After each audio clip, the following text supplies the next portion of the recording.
Hey everyone, welcome to Strange Stories, where we explore near-death experiences and supernatural stories from people who've had a glimpse of the other side. If you enjoy our content, please consider liking the video and subscribing to our channel. Without further ado, let's get to the story of the day. Story number 1. As Sacred as Birth. Monday, February 6, 2012, 1623. In 1981, I was admitted to the hospital for arthroscopic surgery to repair damage to my left knee caused by an accident almost 10 years before. I had waited a long time for this type of non-invasive surgery to be perfected. I knew the recovery would be much faster and gentler than the option of undergoing the major patella type offered at the time of injury. I had no idea that day would forever change my life.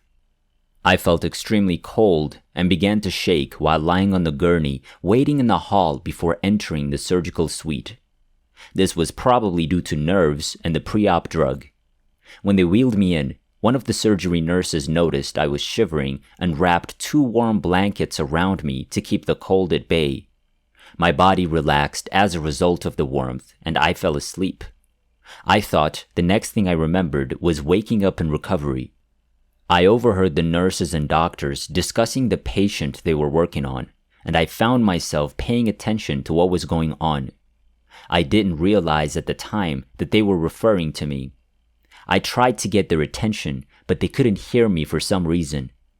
I was aware that I was feeling different, almost detached from what was going on, but still invested in some way. I found myself floating above them and watching from the corner of the ceiling the next thing I knew. Everything seemed muffled. It hadn't occurred to me at this point that I was literally outside of my body. In retrospect, it's amazing how my mind didn't connect with what was actually going on and how I just sort of followed along. Then I felt physically drawn out of this room and into a darkened tunnel. The opening's blackness was like a blanket in front of my eyes. I felt a pressure pushing me into the tunnel from behind. I noticed a glimmer of light, and as my eyes followed the light, I felt a rush of energy propelling me forward. It grew bigger and brighter as I got closer, until it was all I could see. I was completely enveloped in light.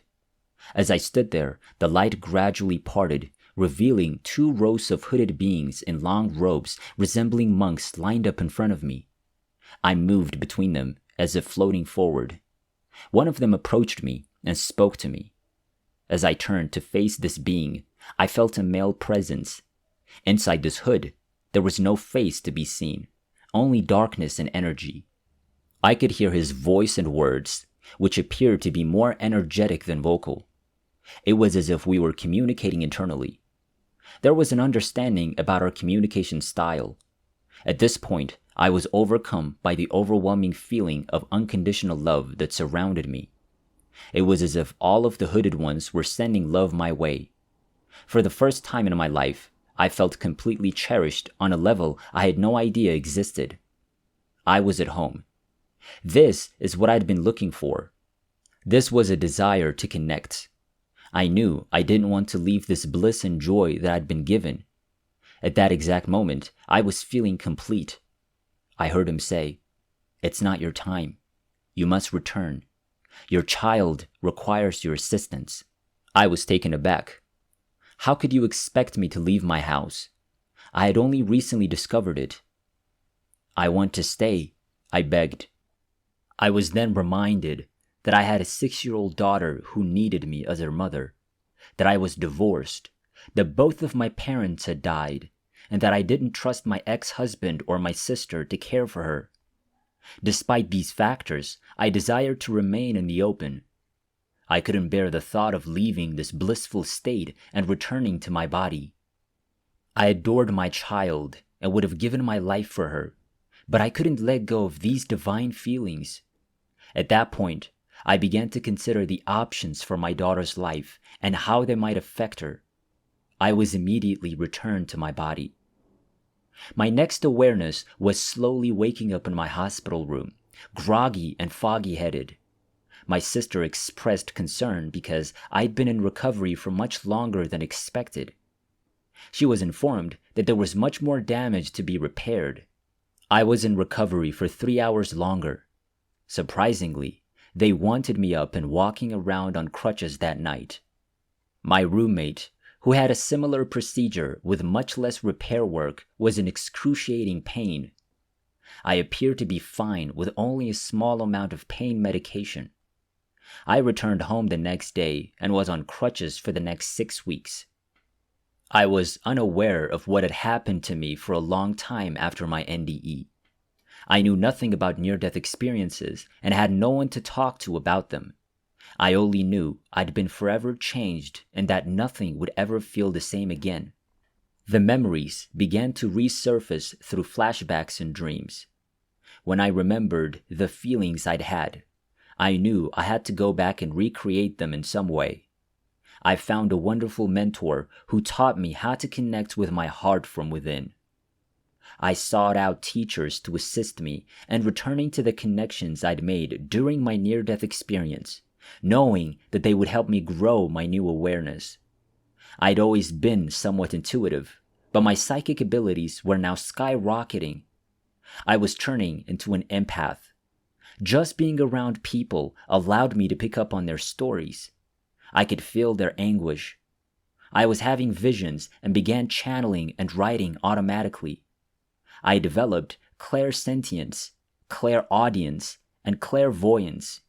I possessed the abilities of clear feeling, hearing, and seeing. I was able to sense the emotions and personalities of others, as well as the energy or vibrations surrounding people, animals, objects, beyond the normal range. My guide said I had clear sight, which meant I could learn about a person, object, or location without using my normal human senses. I knew things I shouldn't have known. I became aware of my abilities and realized that I needed to share them. My daughter used to think I had ice in the back of my head because I could see what was going on with her before it happened. After all these years, the most profound aspect of my near-death experience is the realization that there's so much to be thankful for and joyful about. There's nothing to fear in either living or dying. I know that God loves and cherishes all of us. I also understand that death is a process and a journey that is as sacred as birth. As a result, I'm dedicated to spreading self-love and appreciation wherever I can. My gift is seeing the divine essence in everyone and reflecting it back to them. My greatest joy comes from lifting spirits, igniting dreams, connecting hearts, and changing lives. Now I work as a spiritual life coach, intuitive counselor, and vibrational healer. Story number 2. The incident occurred as a result of a weightlifting accident. Prior to the incident, I had just finished the football season in which I'd won a national championship. The accident occurred during the postseason. Without a doubt, I was the team's strongest football player at the time. Having 405 pounds of real weight on the bench press didn't take much effort, and it was a weight that I could easily control. I had bands on the end of the bar that helped to suspend the weight in the air, making it easier to lift alone.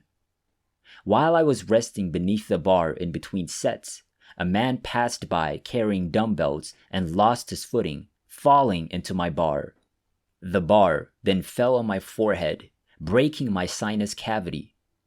Because of the bands, the bar bounced back up and down on my nose and the side of my face, fracturing my nose in 4 places and breaking my orbital socket. As blood began to pour out of my nose, I threw the weight off of my face with one arm and stood up. The staff summoned an ambulance and I was taken to the hospital. My parents met me at the hospital and I was told that the hospital couldn't help me. I was transferred to another hospital. Throughout this time, I was losing blood and couldn't drink water because they said I'd choke on it if I threw up. I was rushed into surgery and given anesthesia for the procedure. I completely left this plane of reality during the surgery and arrived at the highest plane of consciousness. I realized right away that I had died as a result of the accident. I'd gone through my entire life and was completely surrounded by infinite darkness. It felt as if all of my burdens had been lifted and I was completely at ease. I felt surrounded by a warm, rushing wind that entered the core of my consciousness. Also, I had complete understanding of my own and others' actions in my life, and the only sadness I felt was that people I cared about couldn't join me in this state of pure happiness. There was no sense of time, and I realized I was in the most basic level of reality. It should also be noted that many of the things we associate with self-esteem, such as clothing and personal identity, were irrelevant.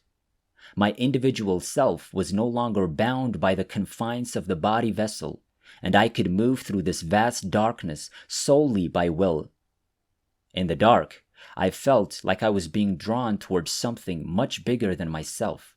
Suddenly, the words, "Though I walk through the valley of death, I fear no evil, for the Lord is with me," began to play over and over in my mind.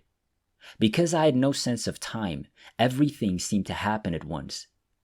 I recalled times I was simply moving through the darkness toward whatever was pulling me inward. Then, out of the corner of my eye, I noticed a silhouette of light radiating from what appeared to be an open door with a rounded top. I noticed two figures on the edge of the doors facing each other, almost acting as guards to the doorway.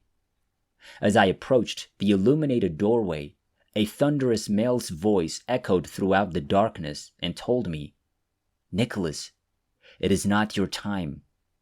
I felt as if I were lifted up and thrown backwards. I literally fell through each level of consciousness until I arrived at this plane where my human body was present. I opened my eyes to find myself in a hospital bed, and I burst out laughing. My parents said I kept repeating myself and wondering, why was I sent back to this world of pain and suffering? Needless to say, the doctors assumed my pain was literal and injected me with narcotic drugs that caused me to pass out. This kept happening until a smiling old woman I'd never seen before entered my room while I was alone, carrying a rosary. "Hello, Nicholas. Would you like to pray with me?" she said as she sat on my bed.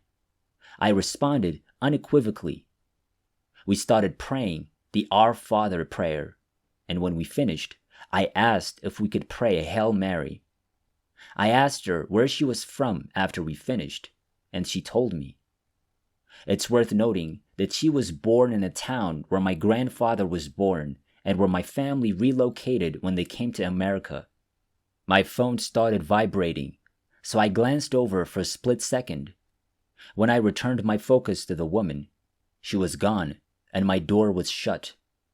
After a while, a nurse entered, and I asked her about the woman in my room. She informed me that no one had entered my room since the morning, and that the hospital had not had nuns or individual prayer services since the 1960s.